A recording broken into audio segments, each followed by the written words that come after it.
Hello बच्चों, let's read the question. So question says that the incorrect order of the lattice energy is.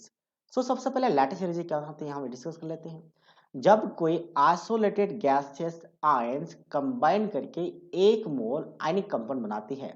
Isolated gases ion, अब ये जो valency यहाँ पे same ले रहा हूँ, डिफरेंट भी हो सकती है, सेम भी हो सकती है, क्योंकि डिफरेंट होंगी तो डिफरेंट डिफरेंट कंपाउंड बनेंगे। फिलहाल के मैंने सेम ले लिया है।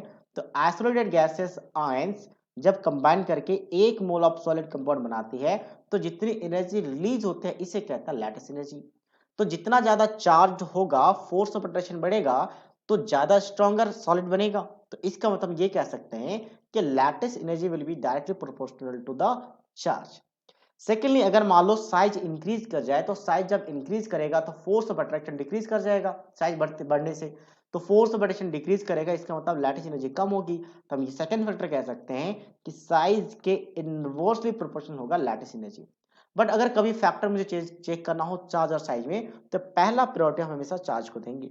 अब हमें इनकरेक्ट पूछा है, कौन सा इनकरेक्ट है। जैसे पहले फैक्टर की बात करते हैं, पहले फैक्टर में क्या है, आपका एल्युमिनियम सॉरी फ्लोराइड सेम है। तो बेसिकली आपके पास ब्रेक हो जाएगा Al+3 में और Mg+2 में। बाकी दोनों जगह फ्लोरीन फ्लोरीन है, तो ऑब्वियसली एल्युमिनियम+3 चार्ज ज्यादा चार्ज है, तो इसका लैटिस एनर्जी ज्यादा होगा एज कम्पेयर टू Mg+2। सिर्फ इसका नहीं, इसके साथ फ्लोराइड कंबाइन करेगा दोनों जगह पे, ये दोनों सेम है, इसलिए मैं सिर्फ Mg+2 और Al+3 की कंपेयर कर रहा था। बाकी तब दोनों कंबाइन करेंगे तब लैटिस एनर्जी रिलीज होगी। तो इसका मतलब ये वाला क्या है, आपका करेक्ट है, ये आपका ट्रू है। नेक्स्ट हम बात करते हैं यहाँ पे बी की बात करें, तो फिर से लिथियम सेम है, तो अब हम एनाइन का चेंज करेंगे। ये नाइट्राइड होगा N3 नेगेटिव और ये ऑक्साइड होगा N-2 O-2। तो ऑब्वियसली नाइट्राइड वाले का ज्यादा होगा, चार्ज ज्यादा है, तो ये वाला भी कैसा आपका ट्रू है। हमें इनकरेक्ट ढूंढना है, तो ये भी आंसर नहीं है। इसकी बात करते हैं, यहाँ पे देखा जाए तो यहाँ पे सी वाले में NaCl है, NaCl है, तो Na पॉजिटिव Cl नेगेटिव में ब्रेक होगा। और दूसरा मुझे यहाँ पे Li पॉजिटिव और F नेगेटिव लिखना पड़ेगा, दोनों को लिखते हैं। अब यहाँ पे देखा जाए तो यहाँ पे आपका चार्ज सेम है, तो चार्ज सेम है तो हम साइज देखेंगे।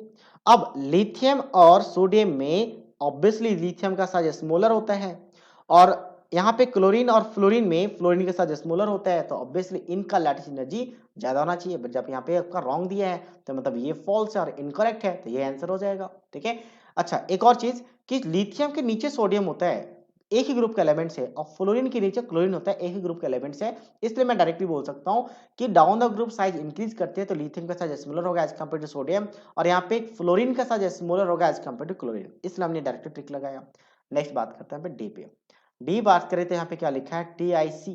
ठीक है, TiC है और SCN है, तो ये ब्रेक होगा बेसिकली +3 और ये -3 में। अब यहाँ की बात करते हैं, ये +4 और -4 में कार्बन की वैलेंसी 4 होती है, तो चार्ज ज्यादा है, तो लैटिस एनर्जी ज्यादा होगी, तो ऑप्शन डी भी कैसा है, ट्रू है।